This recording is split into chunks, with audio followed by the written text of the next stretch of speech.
बाबांची कीर्ती बेफाम, बाबांची कीर्ती बेफाम, महापंडित केले बेजाद, महापंडित केले बेजाद, कष्टाने विद्या मिळवून आणि झाला महान घटनाकार.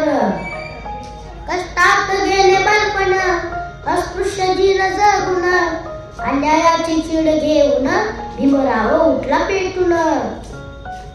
तिथेच क्रांतीची पहिली देणगी पेटली, गुलामगिरीची जाणीव झाली, अस्पृश्यता मोडून काढण्यास त्यांनी शिक्षणाची कास धरली. 1923 नंतर बाबासाहेब लंडनहून शिक्षण घेऊन भारतात परत आले. भारतात तर काय, या भारतात, या महाराष्ट्रात अंधश्रद्धेने व अस्पृश्यतेने उच्चार मांडला होता. बहुतांश ठिकाणी सार्वजनिक पाण्यात अस्पृश्यास पाणी पिता येत नव्हते.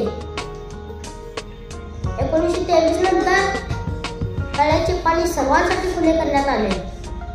असे असताना सुद्धा गरिबास व अस्पृश्यास पाणी पिता येत नव्हते.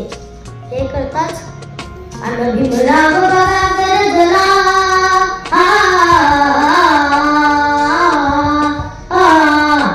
भीमराव बघा गरजला, गरिबांची प्रश्न मांडण्याला आणि त्यास हक्क मिळवून देण्याला भीम निघाला महाड दिशेला. शिवछत्रपती महाराजांच्या पदस्पर्शाने पावसाळ्याला दिला. बाबासाहेब आंबेडकर यांच्या सत्याग्रहाने अमृताला दिला.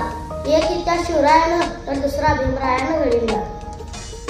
1927 सालात 1927 सालात रायगड जिल्ह्यात आणि मान गावात आणि बघाया कोकण भूमीवर गरजला भीमराव आंबेडकर आजी, गरजला भीमराव आंबेडकर आजी जी.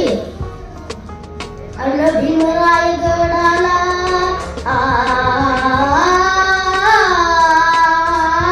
आणि भीमराव रायगडा आले बघा भेट देऊनी, आले बघा भेट देऊनी आणि त्या ऊर्जा घेऊनी, आणि त्या ऊर्जा घेऊनी शुभचा आशीर्वाद घेऊनी. दुश्मनाशी लढाया चालला दलितांचा राजा, अहो राजा हो जिराजीजी, अहो राजा हो जिराजीजी. दिवस होता कोकणच्या महाड चौदकाच्या आंदोलनाची सुरुवात होती. अस्पृश्य जलाशय खुले करण्याचा ओल्या प्रस्तावात बारीक झालेला असताना सुद्धा गरिबांची ही अडचण गप्प बसणार नाही. बाबासाहेब म्हणाले. बाबासाहेबांच्या सोबत कोण होते, त्यांच्या नाही कोण होते, बाबू गोरे, संभाजी गायकवाड, टिपणीस चित्रे.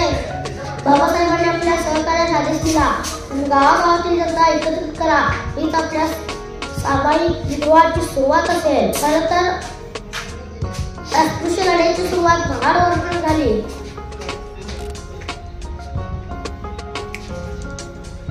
दिवस ठरला 19 मार्च 1927 साली सत्याग्रहाची पहिली सभा घेतली. त्या सभेचे प्रमुख होते आर. बी. मोरे.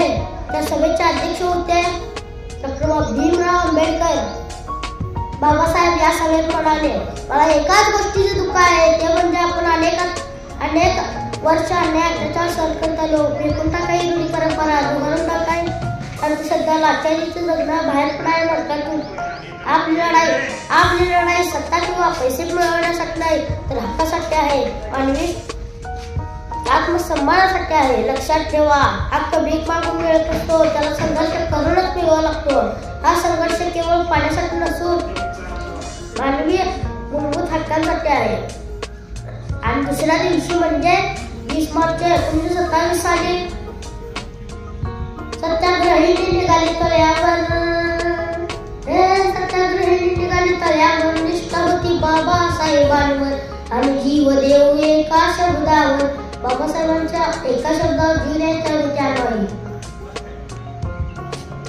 20 ते 25,000 संख्येने लोकसंख्या जमली होती. बाबासाहेब तळ्याच्या पायरीवर उभे होते आणि एकच जयघोष झाला, डॉक्टर बाबासाहेब आंबेडकरांचा विजय असो, डॉक्टर बाबासाहेब आंबेडकरांचा विजय असो. या घोषणांना आसमंत दुमदुमून गेलं. बाबासाहेब तळ्याच्या पायरीवर उभे होते. बाबांनी आपल्या उजळीने तळ्याचे पाणी टाकलं. नंतर ते सर्वांनी प्राशन केलं. त्यात सवर्णांनी बोंब फुकली. धावा धावा धावा, अस्पृश्यांनी तळ्याचे पाणी पाठवले आहे. धावा धावा धावा. सवर्ण धावून आला, सवर्ण धावून आला. काट्या घेऊन संगतीला, काट्या घेऊन संगतीला.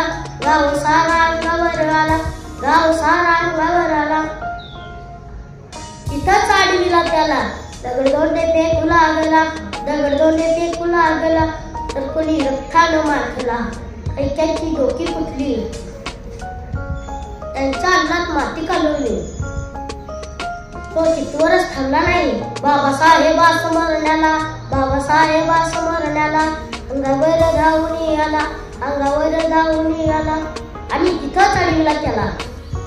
प्रसंग होता जीव वाचला हो जी, जीव वाचला हो जी जी जी जी जी.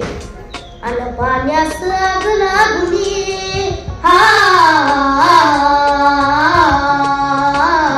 पाण्यास आग लागली. पाणी प्रासुनी भीमानं क्रांती अशी केली. संधीची नवी वाट धावली. नंदेशाही शब्द सुमन वाहिली, नंदेशाही शब्द सुमन वाहिली. बाबासाहेबांच्या चरणावरती आजी, बाबासाहेबांच्या